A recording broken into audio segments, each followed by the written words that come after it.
Hello, it's Heavy Things Lightly. My friend Henley comes and talks with us, aka Bazed Lit Analyzer, a movie savant. Talk about a brilliant person doing great things on the internet and with a unique understanding of art. I really like this conversation. We take the lighter meter test. We talk about Civil War, the movie. There's a couple spoiler alerts. Be careful. We get into, his answer about his favorite, quote, religious movie of all times. Yeah, you got to write a comment about that. I love it. Before we jump in, Art of Tamada tickets. That's the First Things Foundation fundraiser. Got a couple more. I don't even know if they're still going to be there by the time this hits the interwebs. Maybe not. But it's still a couple more tickets available. Florida tickets still available because we really haven't even really fully put them on sale yet. But those are about halfway gone. Guys, I know it's expensive, but you give money to First Things when you come. And you get a ton of cool stuff. Fishing on the ocean. You get hiking in the mountains. You get live, beautiful jazz musicians and Georgian feasts and all kinds. Come on. That's enough. On Heavy Things, lightly, today. This is, I'm going to say Henley, but it's really Bazed Lit because I've been watching your stuff. So you're a movie aficionado and a literature guy. So here's a question to start off, just to let my people know who you are. Like, should we be even watching movies today, 2024? Come on, man. Do they even make movies anymore that are worth watching? Yeah, I think that we should be watching movies. That's an interesting question because both are true. I think that we should be watching movies and we should be owning movies and owning physical media, but reading books more importantly. But yeah, we should be watching movies. Do they make good movies anymore? They're few and far between. Many of the movies that I've tried to do a deep analysis of recently are interesting because there's something synthetic about the movie. That seems obvious to a lot of people, but the production of those movies, the writing, there's something synthetic and inhuman about movies recently. And I think that that's a complex thing. There are a lot of things that go into that, but we need to watch movies because first of all, film is the major propaganda influencer in the world. It continues to be even with the advent of the infinite scroll and TikTok and the internet. Movies are still the major thing, like and we need scroll. the infinite scroll, the doom scrollers. We need to watch movies because they really proliferate propaganda, and they are revelatory and relevant, and they are chock full of predictive programming. So we need to watch them to be aware of things in the first place. But also, movies are still cinema is still a new art. It's still a burgeoning art form, and we need to be exposed to things that uplift us. Truth, beauty, and goodness still happen in movies, and they still are. It's still capable of doing that. So I think that it's important. Yeah. So you really your stuff. Like it's a deep, really nice deep dive when you do your live streams. I'm going to talk to you about Civil War in a minute, but how'd you come to why do you love movies? What happened to you coming up? Were you exposed to them? Were you a writer? Yeah, I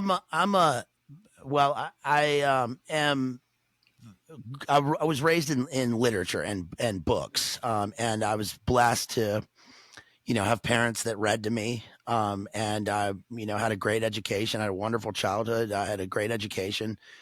I have a graduate degree in literature, and I've been all over the world, and I've been reading and watching films since I was little. And I think part of that is also, my generation. I mean, I was born in 1980, and the things that we did when we were little are they've gone away in many ways. But what we had was movies were a big thing.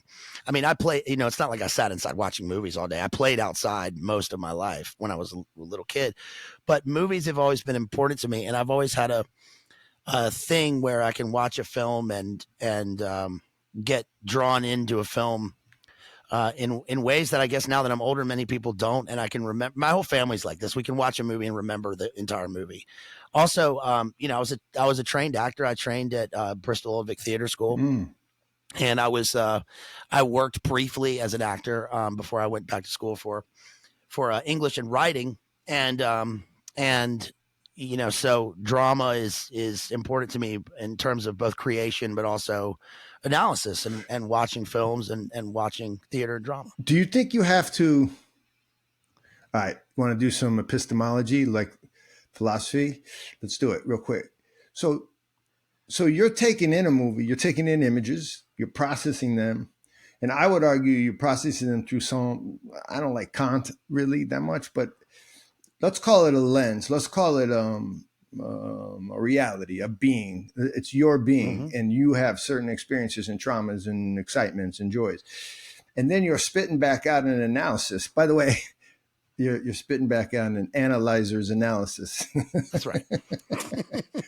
Guys, I'll ask you, please explain the name, but Bazed Lit Analyzer, best ever. And smoking on screen. This is another thing I love. I would do it, but my wife will kill me, bro. Like totally kill me. So, well, so anyway, so I love Dostoevsky. So what he's going to talk about is in order for you to properly be able to talk about art, you got to be able to not like a professor knows, but you have to be aware of some foundational spiritual realities. So for one, he would say all art has to be processed through something like there's a creator and there's a creature, and you ain't the creator. It's like, so he's going to say that to properly understand art, you have to be humble. That's like a. Do you believe in any of this, or how do you know like what you're saying? Are you aware of a lens by which you process like your top 3 badass movies that you like? Yeah, of course. I think that in terms of a paradigm or seeing the world, or especially seeing art, I think that everything is grounded in faith, and especially in a Christian faith, in understanding the Father, Son, and Holy Spirit. I think that there's no paradigm, there's no moral grounding, there's nothing without Christ, without a Christian religious worldview. And I think that is brought out just in just the simplest way. I think that's brought out in terms of the canon of literature and of understanding art, in terms of the fact that, just take it at its basic level, that if I love English literature, English literature dominates the world. The English language and English literature, it's the foundational art now in the world. I mean, and of course we have Greco-Roman literature, and there's Spanish literature and world literature. But in terms of what I cover, especially, and if I take, for example, Shakespeare, which I think is the foundation of the English language now. There are 2 foundations: Shakespeare and the King James Bible. Yeah, there you go. And all people had to read for hundreds of years was a Bible. The thing that is the font of all literature is biblical literature.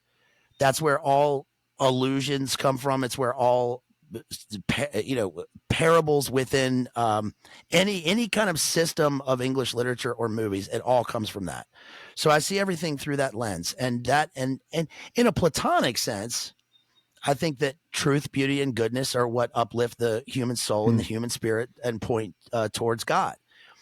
So that's the way that I see everything. And I think that, one doesn't necessarily have to live an experience in order to understand it. I don't think you need to.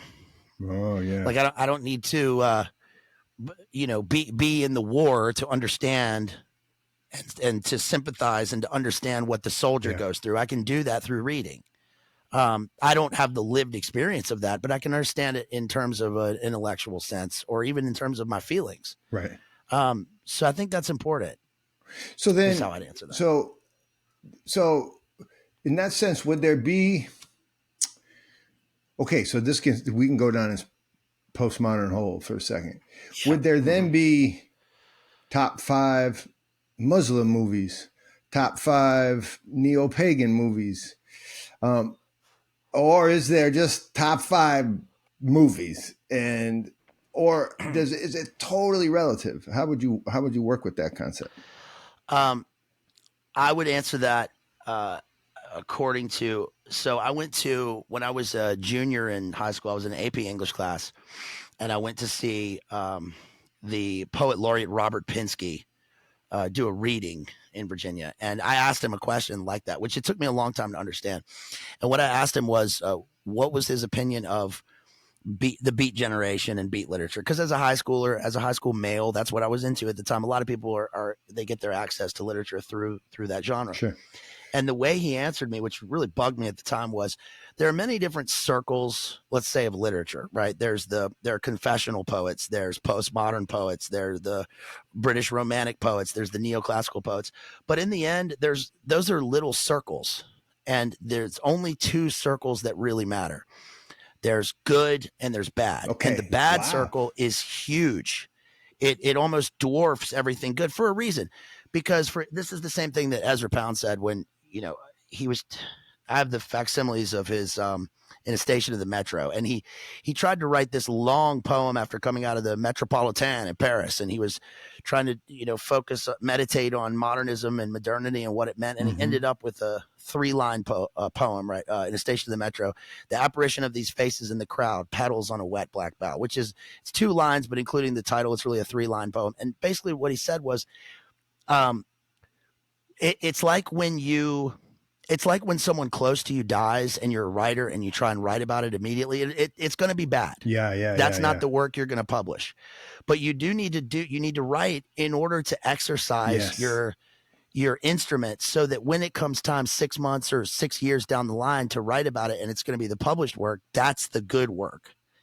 And good work is not necessarily, it's not always uplifting. It can be something incredibly dark. Macbeth is my favorite play, and it's incredibly dark, megalomaniacal, almost nihilistic, but it's a beautiful work. Yeah, that's right. And I agree with that. And so I think that, that there are small circles of what are the top 5, what are the top 5, military movies, what are the top 5 comedies, what are the top 5, there, and that's fine. And that's fine for people to talk about. But in terms of great art, I think that great art, no matter the medium, will transcend those smaller circles. I feel like the marketplace created a lot of the categories. I don't think they're real. Like, I don't think there's such a thing as for instance, I think the best comedy is also going to be, they're going to have the trough of lowness, or what the Georgians call in their super toasting, low toasts. There's going to be low toasts. There's going to be something allusion to death. There's going to be sadness. Now, it may not be a profound sadness, but a good comedy has to have that in order to get the high. Like, I think every act of art is something like the piece that's found between the high and the low. I think the marketplace creates a comedy or a drama or whatever. I don't think those things are real. What do you think about that? Yeah, it's certainly. Yeah, you definitely have a point, especially in contemporary works. It certainly creates, I think, in fact, going beyond a sort of a synthetic, almost like a consumerist look at what creates comedies, I think that it's obviously culture creation plays a role in this, but a lot of the things that are pushed are what are completely temporary. Right, and for instance, the great comedies are things that are comedies that stand for all time. They're funny regardless of the temporary problems or the temporary issues in it, which is why something like, for instance, not to, be hard on something like I'll take Anchorman as an example. Yeah, go for it. I like this. We can mess around with this stuff. So Anchorman, Ron Burgundy is like, it's a classic comedy. It's a funny movie. And I watched the movie like 1 million times in the 2000s. In fact, when I went back to Belfast in grad school, I had this Dell computer and I had one DVD, and it was Anchorman. And I watched this thing. So it's comforting to me to watch it, Yeah, exactly. It just happened to be the DVD that I had. It's so weird. But when I watch it now, I look back and it's been 20 years and I think, a lot of this isn't really that funny. It's silly and it's temporary, and that's fine. And it gives me chuckles, but it's not like funny that surpasses time. And I think that, when you look at the classical comedies and tragedies, like with Shakespeare, for example, or in the Renaissance or Elizabethan playwrights, or even the Greek playwrights, the thing that separates comedy and tragedy is very small. There's a very thin line. So like Much Ado About Nothing, for example, could be an extremely dark work, right? A woman is lied to. She's told that her husband, her future husband, has cheated on her. She fakes her own death. And we could have Claudio killing himself, and then it's the end, right? That could be extremely dark. But instead, she reveals herself, and we have a wedding at the end. So the classical comedy, the only difference between comedy and tragedy is that a comedy ends on a high note with happiness, and a tragedy ends in darkness and death. And that's why comedies, even now in movies, oftentimes end with weddings, because it's a symbol of promise and future. Do you think the writers, just let's say you and I walked into a writer's room in, I don't know, Los Angeles, Burbank, do they know the rules you're talking about right now? Or do you think they don't know them anymore? You think it doesn't matter? I think that the great writers know the rules. I think that they're versed in this sort of stuff. They're especially versed in things like the hero's journey, and in Joseph Campbell. But that can go two ways. It can either go out the window and go for what's lucrative, and that also goes in that can also go into the territory of the artist compromises their work. So a great example of this, there's a Family Guy episode, of all things, right, where Peter Griffin and his friends have written a cartoon comedy about a bunch of ducks that are going on vacation. And the only joke they make in the cartoon is he walks up to the hotel cashier or whatever, and the guy says, "Okay, you owe us $100," and he says, "Put it on my bill." And that's the only joke, right? And then so he gets it to the producer, and the producer says, "I like your ideas. I like where you're coming from, but what if we change the ducks to rabbits, right? Or whatever it is." And he's like, no, that's not going to. No. And he says, "You know what? I like your integrity. I like how you're willing to stick with things, and you're willing to stick with your original idea. We'll stay with ducks." And then Peter says, "No, I'm not making it," which is, so he never makes the work at all. But I think that what I'm saying is that compromise in integrity in art can go two ways. One, it can completely ruin the work because a producer has decided that they want to owe a favor to somebody and put in something in the movie that which has nothing to do with it. Right. Or it can be a good decision, something for a holistic decision for the work. But I think most of the times these things are so driven by money and written by committee that they end up being, again, like synthetic. They lose their humanity. It's so difficult to write a comedy. Like, there's so few comedies in Hollywood because most of them are improvised. Yeah, they right. are. There's a lot of ad-libbing. Yeah.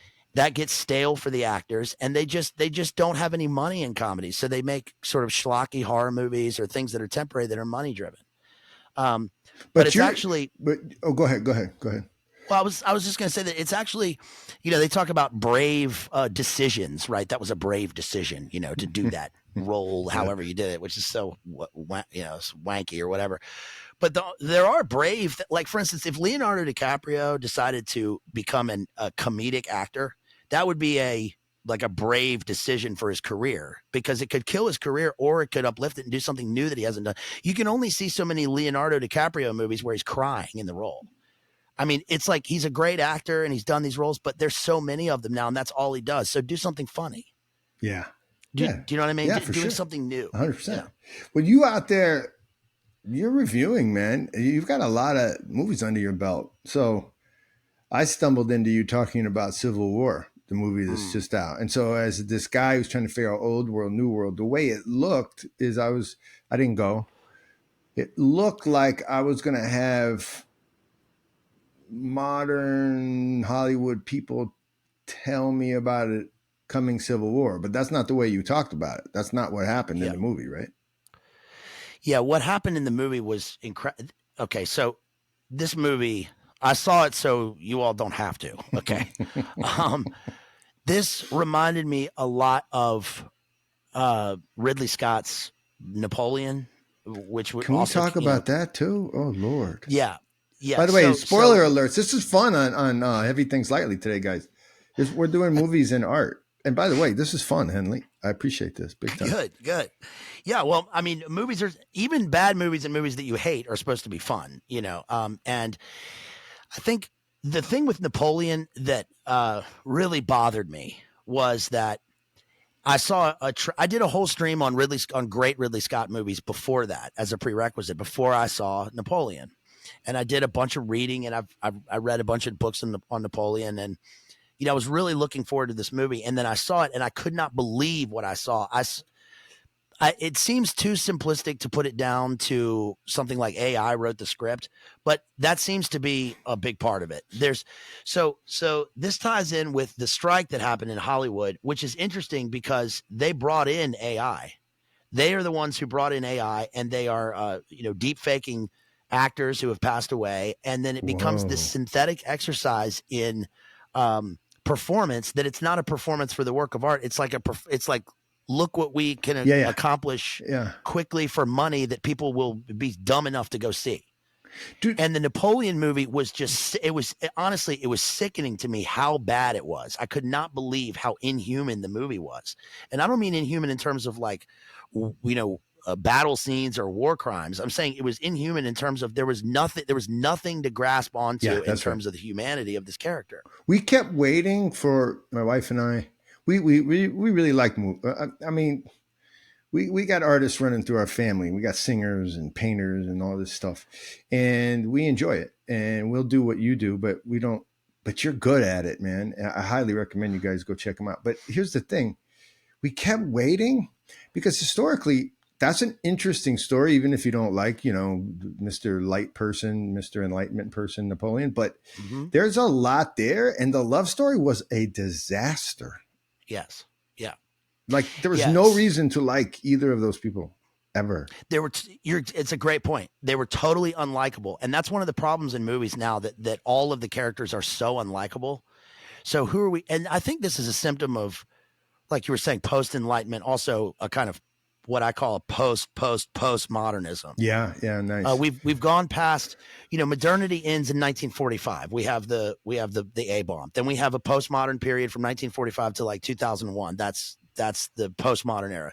Then we have the war on terror from 2001 to 2020. And now we're in Great Reset era, which is triple postmodern era, which is an era of complete. It's not even nihilistic nothingness. It's a war on the self. It's aesthetic terror. Yeah. And so you go and see this Napoleon movie, which looks beautiful in terms of the trailers. There's the scene of Napoleon like standing by the Sphinx in Egypt, and you think, okay, this is going to be where he did these things. But the entire movie was basically things just happen. Right. It was like, a guy who could have been anybody is standing there, and these battles are occurring, and he could have been anybody else. Anybody. But like the little things in the movie, like for instance, they showed Napoleon eating in almost every scene in the movie, but every book about Napoleon talks about how he hated eating.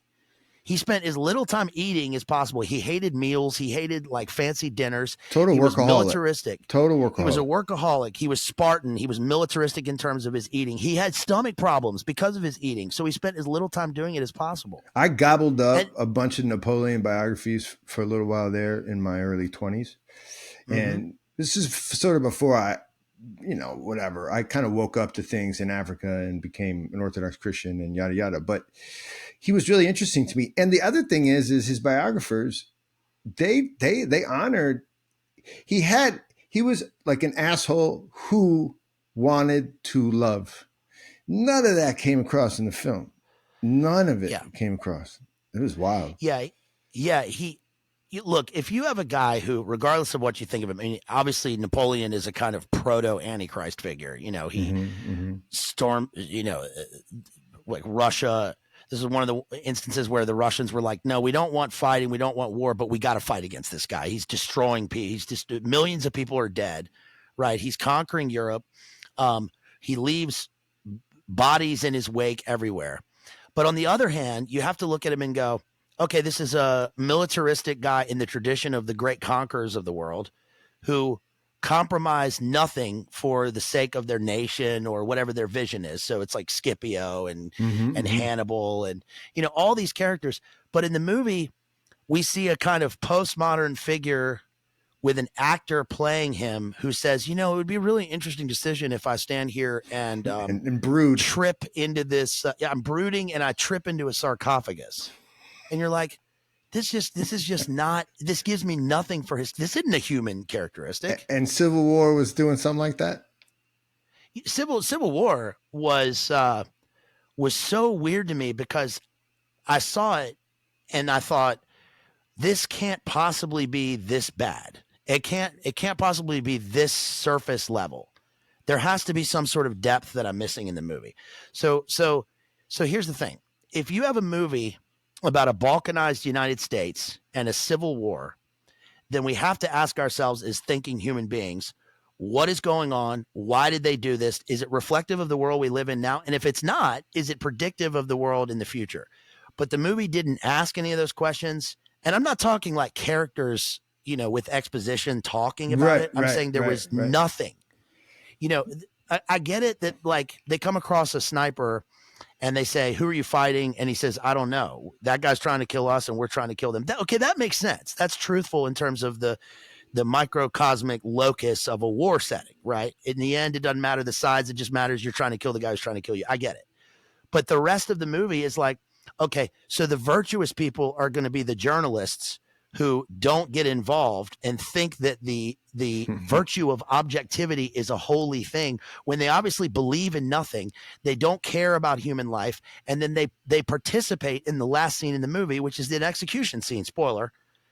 It's just, I saw that as just pure political, top-down pushing of some sort of false piety, false virtue in a world of postmodern. Were they afraid? So here's what my thought when I kept seeing the trailer coming, the trailer was coming at you for like the last 6 months. I kept thinking, those are some really irresponsible people to spend $100 million to expose a civil war that feels possible. Yeah. And then I see what happened is they probably got scared of that. They must have gotten scared of that. Yeah, no, that's an excellent point. I thought the same thing. I think that is probably that accounted for one thing in the movie. I think that's the reason why the two sides in the movie are the government forces and the so-called Western Alliance or Western forces, which is like the republics of California and Texas. To me, that only made sense. A lot of people had a problem with that, but to me, that only made sense in the fact that the filmmakers were aware of their irresponsibility because of how close the Civil War is in this country and the way people feel and all the various things we've been going through for years, whether it's going to happen or not. And I don't want it to, we want peace, but I'm saying, I think that they did that because they were like, look, California and Texas in no world are they ever going to align. They are complete opposites. So why don't we have them be allies so that we can have that to latch onto? So it's like, and make our movie. Then we can make our movie. Then we can make our movie. Yeah. Which is really, that's it. Yeah. So, but you said, did you go to the theaters to see it? I did. Yeah. Do you do popcorn? Are you a popcorn guy? No. I almost go for the popcorn. Yeah, I don't because my first job that I ever had was working in a movie theater. Oh, so the smell. Yeah, so I don't. So when I go to the movies, I usually like for this one I went by myself on I think I went like in the morning, and I sit at the back of the theater and I watch it and then I leave because when I worked in the movie theater, that's what I did all the time. When I was on my break, I would watch a movie, and it's good for people to go on dates to movies and, go with your friends and stuff like that. But also you don't have to do that. You can, I rarely go to the movie theater at all anymore. It's not worth it. You're going to pay. So you don't have that romantic. I actually still have a romantic movie mojo. I still think like that. Well, I do in the sense that I love the movies and I love, seeing the screen. But you can watch it at home and it's fine. But I can watch it at home. Yeah, and I feel like, for me, watching movies, or watching a television series or whatever, I treat it like like I read, which is like active reading. So when I read very fast. But when I read, I make notes in the book. I annotate a book. And you do that with movies. Yeah. You do it with movies. But when I watch movies, I make mental notes. I don't write anything down, but I treat watching a movie the same way that I'm reading a book. Interesting. So yeah, I mean, I think it's important to, when you do your reviews. That's not to say that people. Sorry, when you do your reviews, are you working with some notes in front of you, or are you just ripping? No, I'm just riffing. Yeah. And when I'm doing, book analysis, I have notes in terms of annotation in the book, but I don't make a list of notes or write on a piece of paper. notes. I just cover the book like in terms of a overall thesis for what I got from the book, and in terms of using the text as evidence and explicating the book and breaking it down. But I think that I only think that I'm capable of doing that because I've been doing it my whole life, and that I did that in school, I did that in college and university and graduate school. I do that for a living, So I think that after a while, that just becomes a thing. That This is cool. This is nice. When you guys see his reviews, this is nice information. And I feel like there's an art to your podcast. I also feel like there's an art to watching a film, like we talked about earlier. But here's one. Do you think, well, let me ask you just straightforward. Do you think there's such thing as a religious movie? And do you have a favorite, quote, religious movie?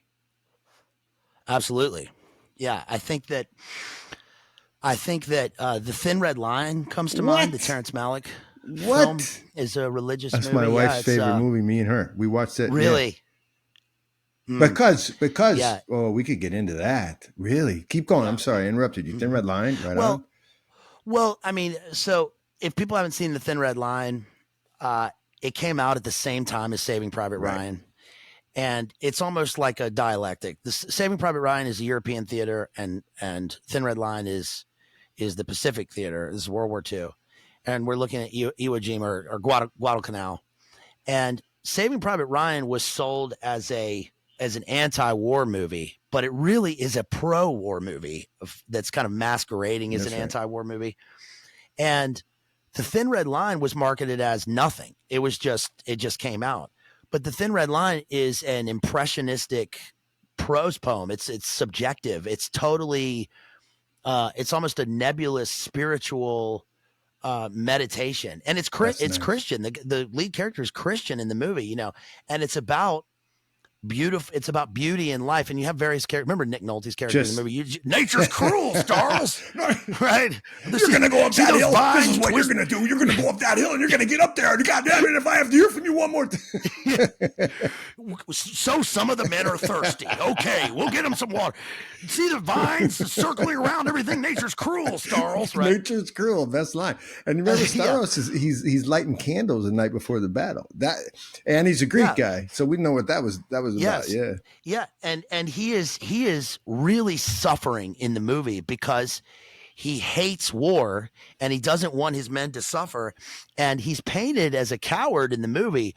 But the various characters, there's various kinds of bravery and courage in the movie, and there's a moral courage and a moral bravery in that movie where, for instance, the Jim Caviezel character in the movie is obviously a kind of he kind of is it's like almost like a Christ-like parable journey within the movie. He's willing to sacrifice himself for others. He's gentle, he's kind, but he's a great warrior. Yeah, it's crazy. Right? He's meek. He fights for the injured, but he also doesn't flinch and he doesn't cry. He doesn't run away. Remember when he says, "Where'd all this evil come from? How'd it get into us?" It's just fantastic. One of my favorite all-time and they're surrounded by this lush, green, unspoiled nature, but we sense that we're just outside Eden. Yeah. When we're watching the movie.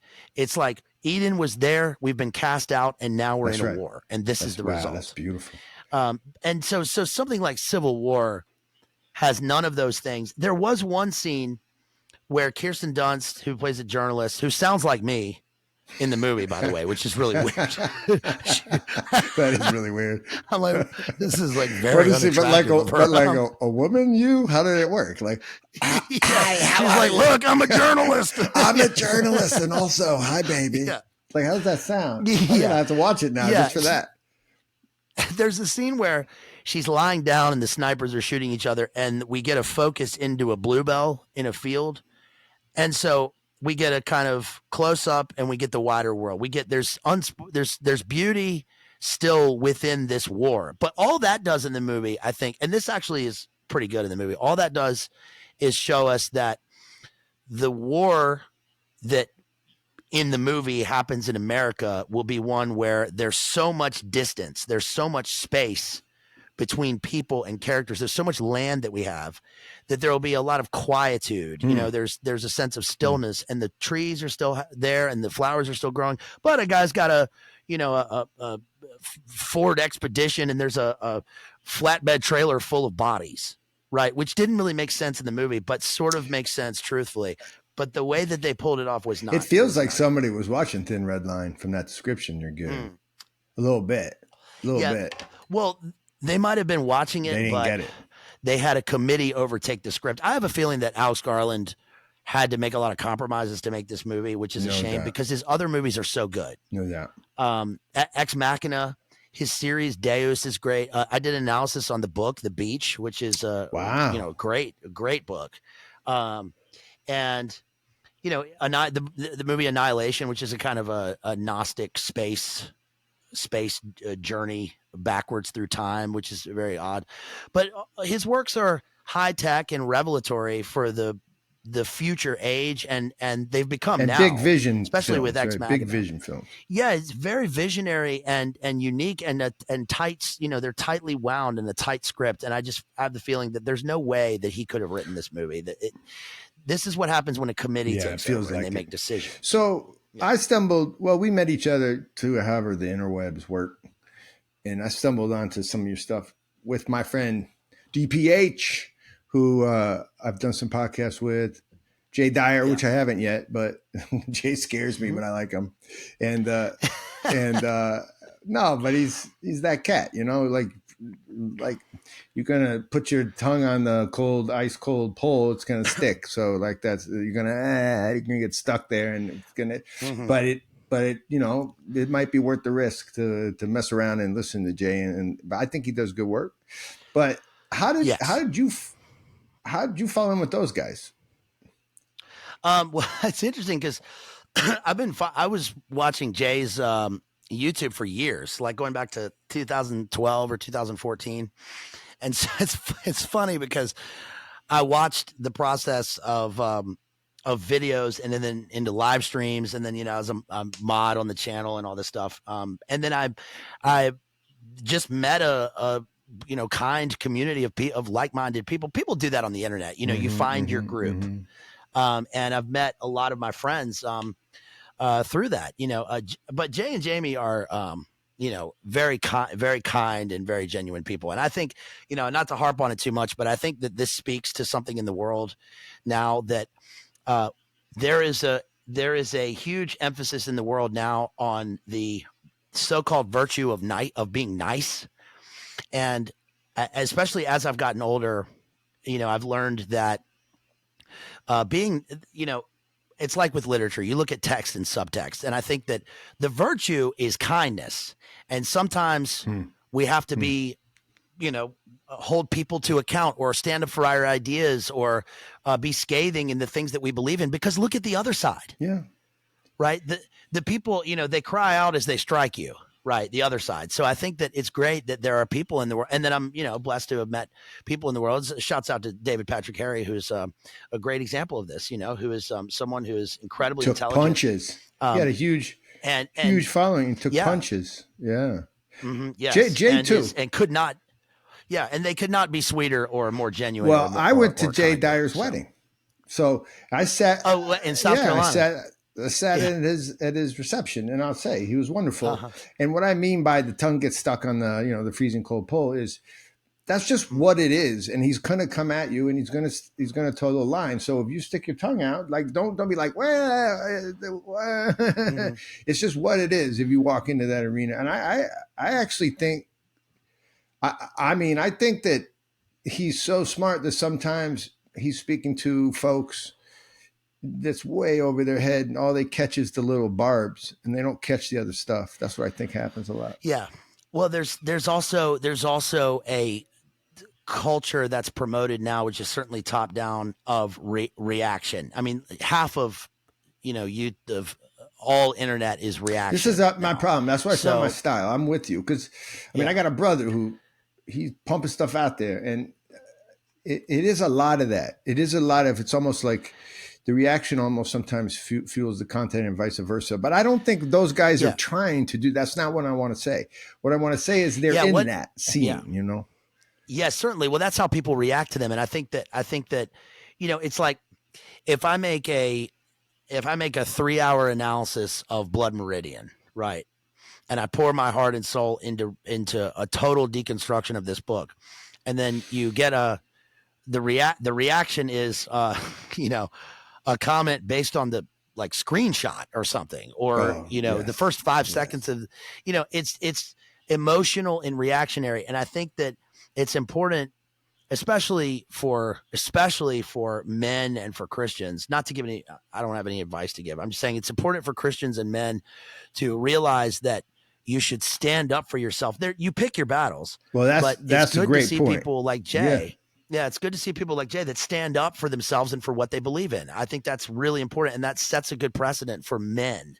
Or for people. So how about this in the idea? world. We can get back to movies in a second because you can get this. Maybe there's just room for both. So I try to go the other way. So I try to elicit humor and degrees of beauty as a way to be, I don't know, convincing about something. So I'd much rather sit with someone and laugh about their life and share a bourbon, or I prefer mezcal. And I may never actually bring up the point or attack the thesis or challenge the wrong. But I think there's a role for that where we get up from the table and I'll say, I'll see you next week. And there's a role for Jay and others to come at you when things are wrong. I think, in other words, I'm not really saying this. I can't believe I'm saying this. It takes a village or some shit like that. It just takes a lot of different types of people to sort of rescue culture. What do you think about that? Well, yeah, I think that, you were a teacher, and I think that it's important, when dealing with people, just like when dealing with, like, it's like when you're dealing with students, which is that you have to pick your battles, and you have to be a real human being who, I mean, look, here's what I'll say. I don't debate. I'm very bad at debating. I like to engage in, I like to be funny and silly and stupid and ironic and deadpan and all those things. And that's how I deal with people. But there comes a moment, though, when, especially in the world now, where you can deal with people in that way, but then they take you for a fool, or they use you as the butt of a joke. And that can be the line. I know about this for sure. Yeah. It's that, if I make jokes, and this is happening with people that, as men, we might have friends that we've had our whole lives, and we come across people who all of a sudden will do this to us. And it's because of, it's a divide and conquer, and it's being pushed on people, and what we went through 4 years ago, but I think that there comes a moment where, just because we're making jokes or talking about movies or talking lightly about things doesn't mean that we're not serious people when it comes down to it. So and I think that. Sorry, go ahead. Well, I think that, it's like there's a lot going on in the world, and there are some people that cover politics and that cover protests, and people can cover anything they want. I happen to cover books and movies, but those are also important. We see life through literature. We see that, Christ spoke in parables. We see things in parallel. Sometimes we get more truth out of a work of fiction. It may not be factual, but it's truthful. And that speaks to the human experience and what we're doing here. Because in my opinion, all art is focused on two things. It's focused on, what are we doing here? What's our relationship with God? And how do we get along while we're here? What's our relationship with each other? There it is. And all of the art all the art that is not focused on those things is specifically as a reaction or an anti against those things. So like when the guy, posts when Duchamp posted the urinal on the wall, right, at the art exhibit, it's a thing, and a thing is a thing is a thing, and it's modernity. But he's also making a statement. He's saying the world is a toilet, right? And that is in and of itself that delves into a kind of spiritual look into the way that we're living in the world. So things are things, but symbolism is also real.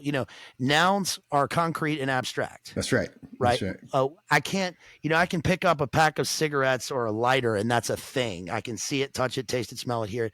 And love, I can't touch, taste, smell, but that doesn't make it less real right. or truthful. It's just I abstract. think we've been trained, though, to imagine that it is less real. Even if everyone says, like, I'll do a toast at the restaurant about love and everyone loves it and they're all happy. And I still think if you really put those same good people to the test who heard this beautiful toast about love, I still think they would somehow deep down think it less real than, I don't know, mechanical engineering. I believe that they would, there's a default from teaching kids, and you do it too, where I used to ask always my seniors, we did 4 years together in these seminar programs. Our last class, the capstone as seniors was the history of love. And I would always ask them in there, we would take a look, like a survey. I would say, tell me over these last 12 years or 16 years, however long, and if you go all the way back to pre-K, where are the classes where you learned the stuff that was really true? Where's the stuff where you learned the stuff that was really, pretty or nice that you liked the most? But where's the true stuff? Always math and science, math and science, math and science. 90% of the kids went, well, I learned the truth over there, but I really liked my art class. Yeah. And then you're like, okay, so what does that mean? Like, that's a deep concept right there. Yeah. Well, Hamlet says, bring me to the test, and I, the matter, will reword that which madness would gamble from. Mother, for love of grace, lay not that flattering unction to your soul that not your trespass, but my madness brings. It will but skin and film the ulcerous place, whilst rank corruption, reaming all within, infects unseen. He's talking about love, right? He's saying, bring me to the test. I may seem mad, but this is love, right? So yeah, it's interesting you bring up bring me to the test. Putting people to the I'm test. going to give you a test in a second. Is that okay? Okay. It's this lidometer test. And people people know about it in our little corner of the world. And so I'm going to give it to you, but I want to ask one more question, and then we can like do the test. It's 5 questions. It'll take 10 seconds. Yeah. Do you think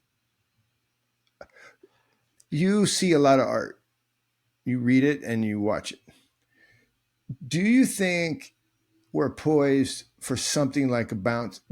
I don't want to even say a bounce back. I'm not real convinced about 1960 America or 1955 America. This is not an impressive time for me. I'm not like, whoa, I wish I could have. I'm not like that at all. Okay, I'm looking at a bigger panoramic view of something like a destruction of the spirit, starting really with like Francis Bacon. Okay, that's what I'm talking about. So, but let's just say this postmodernism is here, and can it lead to something? A restructuring or recapturing of something that you and I, who are in this sort of traditional space, do you think we can see that? Do you think it's possible? I think so. I mean, God can make the crooked way straight. Can use evil for good ends. And I think that as far as art is concerned, we go through arcs and, eons and eras of art, which seem to be reactions against, it's almost like when I don't know physics, but an equal and opposite reaction to the thing that's just happened. And it would make sense that with all of the, just obviously the negative stuff in the world is so palpable right now, that it seems like it would lead to a kind of backlash leading to goodness. But at the same time, I keep in mind something, previous era. I mean, like, look at the plague, right? Look at the Black Plague that lasts so long, and there's death everywhere, and there's so much bad stuff, but good comes out of it, and good works of art come out of the plague. And I think that, and eventually leading to the Renaissance. And I think that, I don't know. I think it will be recognizable when we see it, but we've got a whole lot more degradation in the works. Unfortunately, I don't mean to blackpill anybody. I just think that, yeah. I think there's a technocratic elite that literally, like a computer, does not have value. Like, they don't hold values. Like, there's nothing eternal, and it's all utilitarian, and that's a pretty scary crew in my mind. Yeah. I think that goodness and virtue are such active things that, Satan can't create anything. It's all mimicry. It's all mimicry and surface level imitation, right? And some sort of offering for something monetary or whatever it happens to be. And that seems to override all art right now. There's, for instance, in publishing, there's hardly anything good being published right now because of a number of different factors. People are afraid to publish anything edgy. They're afraid to go against the type. The people who run the publishing industry and all the major industries that run art are all part of what, like you said, a technocratic elite that is pushing something that wants to depopulate and kill the human spirit and terrorize people on a individual basic level. But we have ways around that, and we have ways of seeing through that, which is personal connection. Yeah, right. Religion, personal connection, family, and friends. And no matter what happens, the only things that can stop that from happening, like for instance, friendship, and real life friendship, the only things that can impede that are when we decide that we don't want to do that anymore. We have to be the active people that like make the phone call, or call our friends or ask how you're doing. And another thing I've gotten, not advice, but I'll just say that for people is that oftentimes people, especially in this time, it's like a test. You want to put your friends to the test, and they will never pass that test. They'll never be good enough for that. So all you can do is treat people how you want to be treated. If you want to be called like when you get your tooth out and you're in pain, or your girlfriend broke up with you, you call your friends when you figure that's happening to them, because they're not going to call you when it happens. If they do, it's a blessing. If not, you can't rebuke them for it. That's a situation going on at this moment in my life, and I am going to make a call. See that? I'm not kidding with you. I should call it right now, but I'm not kidding. Yeah. That's amazing and beautiful. Yeah, man. Well, yeah, I mean, it's just, I'll say this. I have one of my best friends who had a real sort of father figure in his older cousin who passed away. We were about 20 and his cousin was, 6 years older, but it seemed like he was so much older. But one of the things that my friend shared with me recently was that he had a book, and my friend asked him, "What's this book?" And he said, "Every Sunday I sit down and I call people on a different page of this book, because your friends are going to disappear and you've got to reach out to them and call them. You've got to talk to them while you can. One day we're all going to be gone. Everyone who ever lived died, and you've got to call." And it's ironic because he died so young, and it was such sagacious advice for somebody who was so young, speaking to a 20-year-old, but it's so true. You got to reach out to people. Right. And that might be what the phone is actually for. Like if you think about it with like a Christian Talos, someone says, "What's the phone for?" I'm writing a blog on this right now, where I'm not sure the technocratic modern mind, there's no telos, so they don't know what stuff is for. They default to, we do it so we can learn more. Learn more is everything. It's the default, right, telos for the modern person, as if in and of itself that's good, and it's not. There has to be something bigger. I'm looking at my test. You want to take it with me? Yeah. Mm-hmm. All right, here's the thing. I'm going to go over here. I probably got to put on my other glasses. I'm getting old, Henley. Guys, this online, he's BLA. Could you tell us while I just cue this up? Didn't Jay Dyer give you the name? Well, yeah, I got it from a Jay stream from years ago where he said he was the Bazed Analyzer. So, yeah, you can find me at Bazed Lit Analyzer. It's the Based Lit for literature analyzer. Analyzer is not a word. I know that. I made it. It's hilarious. It's really great. Yeah. Dude, you're a lit analyzer. Right. You're right. Yeah, I do deep dives into mainly literature, but literature and film and music and art. So you can find me. We'll put you... Yeah. Guys, we'll put it in the show notes, all the interweb stuff, which is great. It's good to have you. So, but it's not over, because you're going to so here's the thing with our show, for people who are going to come over and watch you and then be like, "Hey, what is that weird guy doing?" So here's what we're doing.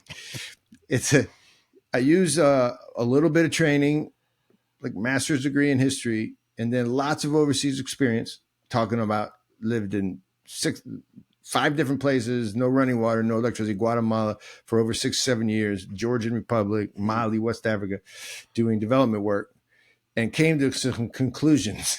Is that there really is an old world.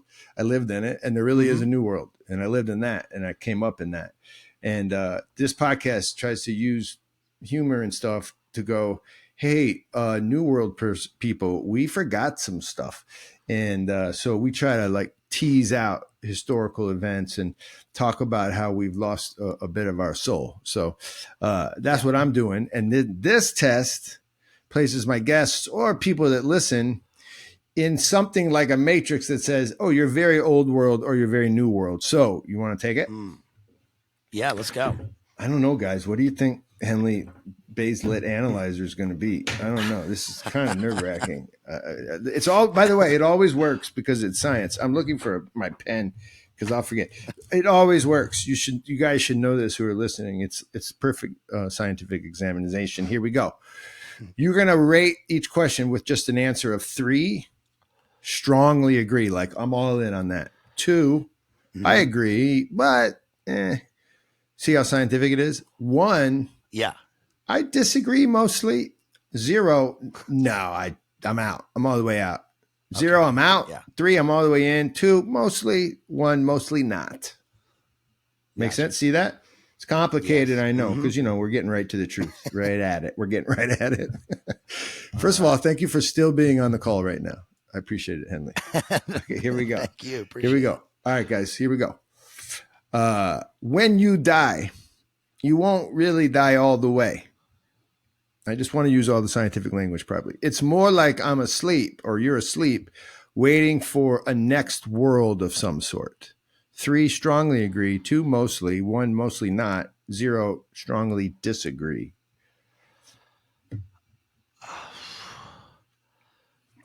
Can I answer it without a number first? Can I explore? We can explore. That's half the fun. But I just want to tell you, if you challenge the test too much, the lightometer will explode and it'll kill me. Okay. Don't kill me. Well, I don't believe that I'm asleep in terms of. I don't believe I'm asleep in terms of waiting for Walt Disney reanimation. Like a brain in a bottle thing. Yeah, okay. I don't. Right. Yeah, but I do believe that I'm asleep in terms of the big sleep or the undiscovered country, and the afterlife and judgment certainly awaits. So, what is that? I suppose that's feels like there is another world. Yeah, I don't like the coach because scientifically it's perfectly calibrated. I feel like. You just do it. When you die, you won't really die all the way. It's more like you're asleep waiting for a next world of some sort. 3, 2, 1, 0. Okay, I guess 3. Hopefully I will be in that number and I will and hopefully I'll be in that number and I can join Christ in eternity. Oh, okay. So you got an afterworld coming. All right, here we go. 2. I mean, in your worldview, that sounds like okay, perfect. See? We're close. By the way, I told Jordan Peterson, literally, I said, Jordan, when we met at a conference, the Symbolic World, and just to the side, I said, psychology is over because of this exam. You don't have to do it anymore. And I'm sticking with that. All right. The best way. And he said, depends on what you mean by over. He did.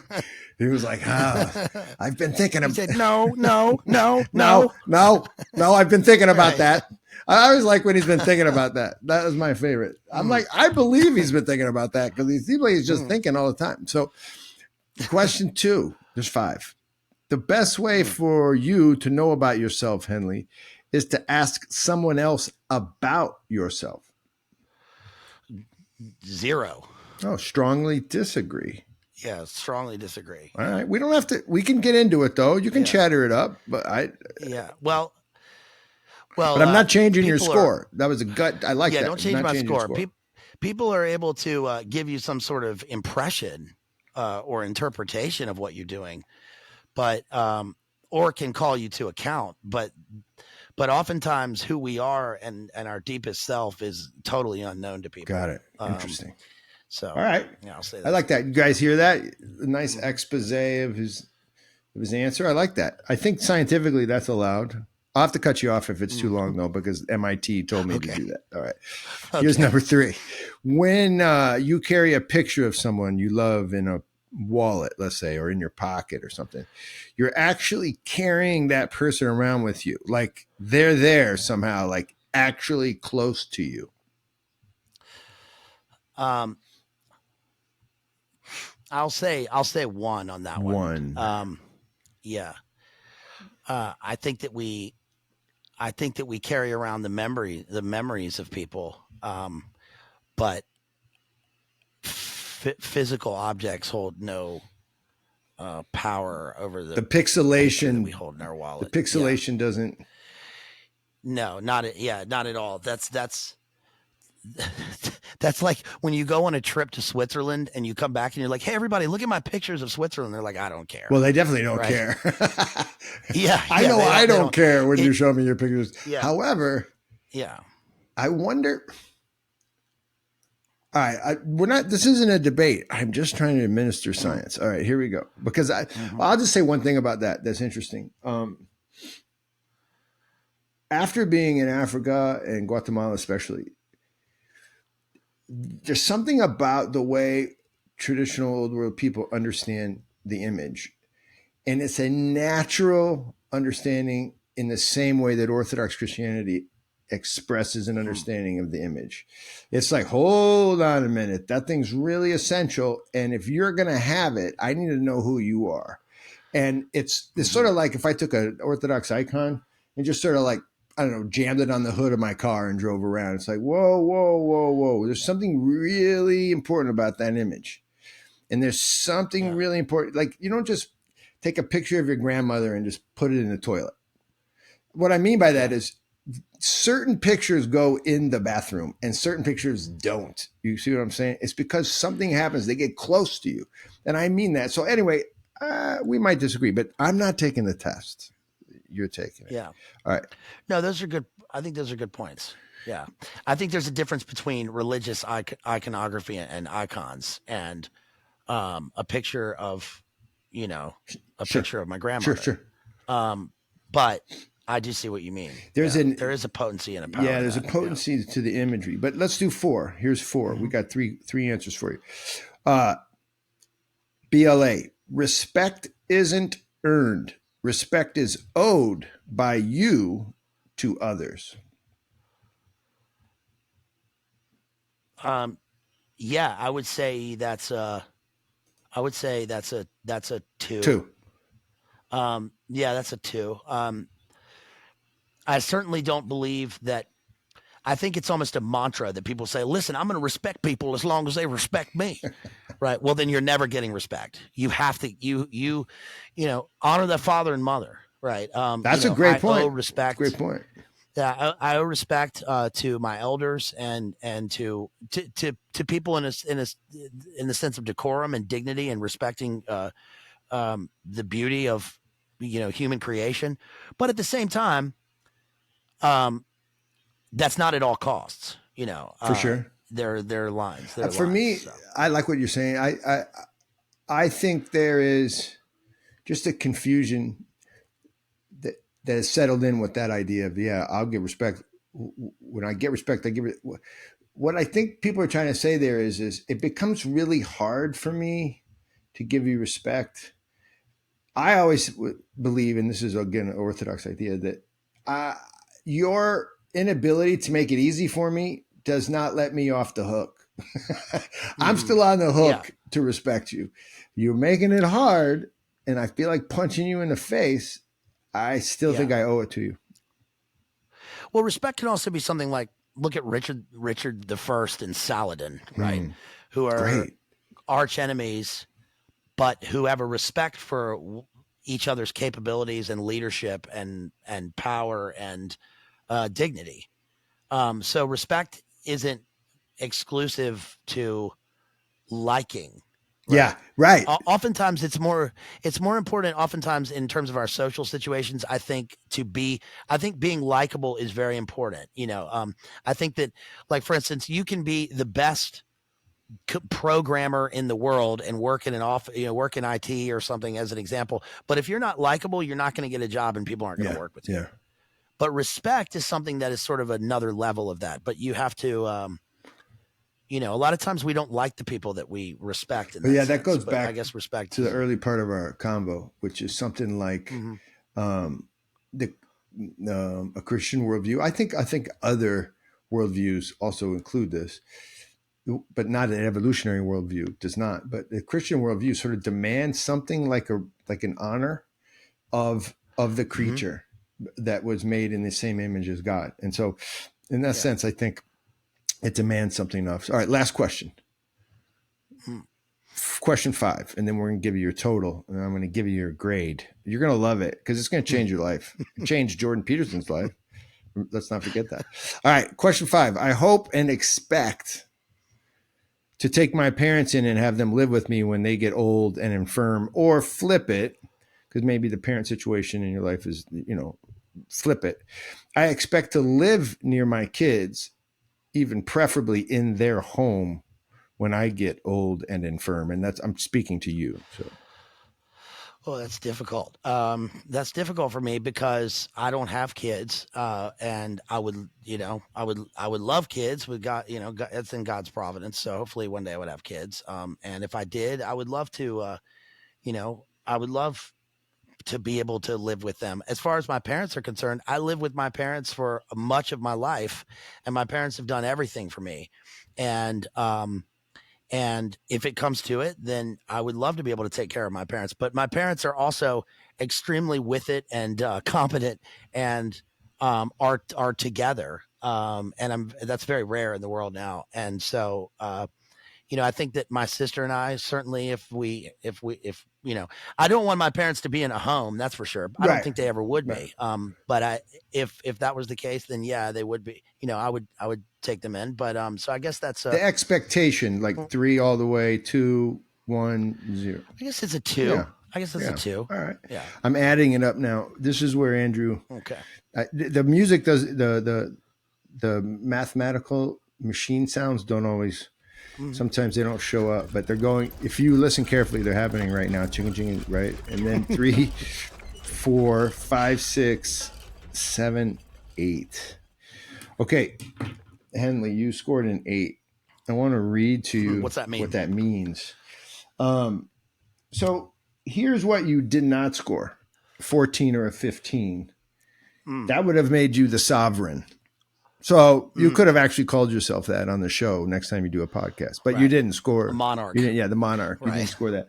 That would be your full retro. You think enlightenment is what happens when you open your eyes after a long nap.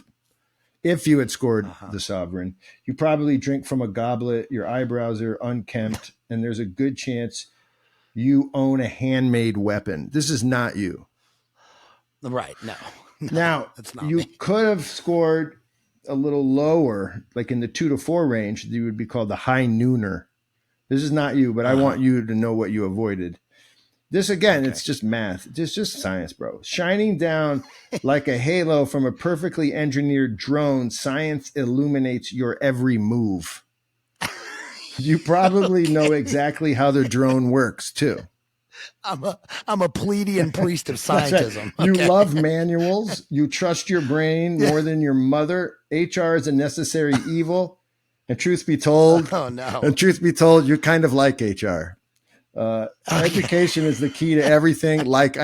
Everything. That's the high nooner. That's not you. Okay, that's not me. I'm going to read yours. Can I just tell you what you almost scored? You were 1 point away from this. You were 1 point away from the shining city dweller on the hill. Okay. You can hear the references. You're a literary guy. You get it. You have hope. You did not score this. You're very close, though. And again, I can't help it that this is what you are now. You took the test. So you're not this, though. Thank God. So you have the hope for the modern world because you trust spreadsheets and Reddit. If people, I love you, Henley. If people would just follow reason, we could all have more stuff. Right. You think Columbus was heavy-handed, but also, if you think about it for a minute, he was kind of a badass. Symbolic language feels like a waste of time, but it's still kind of hot on a first date. And when you think of Siri, the phrase, "she gets me," comes to mind. All right, that sounds like it's not you though. It's close though. That's not me. That's a Coomer pod dweller who loves Reagan speeches about the Shining City. 100%. Well, dude, listen. you know. I love you. Yeah, you got it. yeah. All right, last one. Now you did qualify. You're an 8. This is an 8, 9, or 10, and I want you to live with it. I am also a suburbanite. You feel romantic about the old world and love a good metaphor, but actually using them gives you hives. You get a warm feeling all over when you think of hierarchy, but hierarchs are mostly people you'd rather read about in a book. You want to obey your elders much more than you actually do. You prefer a car with 4 doors and nearly ran for president of your homeowners association. You love that you turned your garage into a gym. So, oh man, okay. I'm sorry, it's just science. Okay, I can't change it. Yeah, I can't change it. Yeah, I'm that too. Yeah, that's pretty good. I didn't even read them all. No, I didn't read them all to you, but the hierarchy thing is really interesting because I love and respect authority, but I also usually hate authority figures and rules. This is it. Yeah. And I don't think the metaphor one works with you, but I do believe there's some little truth in there because we scored the same thing and I can hear it. We had a fun time here, man. So you can find that on our website. You guys can find that at First Things on our website, but mostly we joked around because people would always not know what old world meant. And from our guys who have all lived in Africa or lived in Georgian Republic or in these old places, we intuited and kind of knew what it meant. And we realized nobody knew what we were talking about. So that's a way of seeing the world. But bro, so we can find you at Bazed Lit Analyzer. Yes. Bazed Lit Analyzer at YouTube and Instagram. I do, 2 or 3 streams a week. I've got one coming up. People can sponsor streams. I got memberships. I'm doing a stream coming up on this book right here, which is Our Band Could Be Your Life. This one is a sponsor stream. It's on 80s and 90s alternative rock and the foundations of that. I've got a appearance tomorrow night with Jason Burmis on TNT Radio. I'm a contributor to TNT Radio every week, and I'll be talking about Shay, Fidel Castro, and Tom Wolfe, and Radical Chic, and the birth of the hippie movement from satirical Tom Wolfe text, and bunch of stuff. You can find me doing just about anything in the canon. I love it. We were really. I'm glad we hooked up. And anytime you want to talk, I can't keep up with you in terms of literature and movies but I could talk to you about overseas stuff. If you ever want to learn about old cultures, I got you back. So, sweet guys. This is Henley. We'll talk to you soon, man. And thank you. This was really, really nice. Thank you so much, man. Really appreciate it. Nice, Peace. Bro. Peace out. That was Bazed Lit Analyzer. I love his name because there's no such thing as an analyzer. I don't know. Irony I think it's the best. Guys, will you help me to be more serious though? Because I feel like my life depends on it sometimes.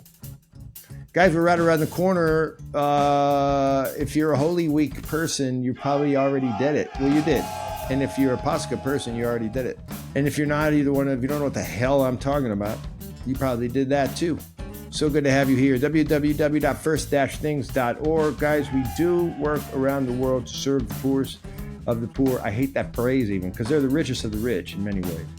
But what we do is bow down before brilliant people in the field in Mozambique and Sierra Leone and Georgia and Guatemala, South Africa soon. And what we do is just bow down and say, hey, I'm here to help. And then we connect really bright people to really good resources, not just money, human resources, consulting, all kinds of things. We're basically Peace Corps with a heart, like a cool heart, an Orthodox heart. But we're not missionaries, or are we? www.first-things.org. Check us out. Much love. Just had a new guy go in the field, a beloved person named Matt. Love that guy. All right, much love. See you soon. on Heavy Things Lightly.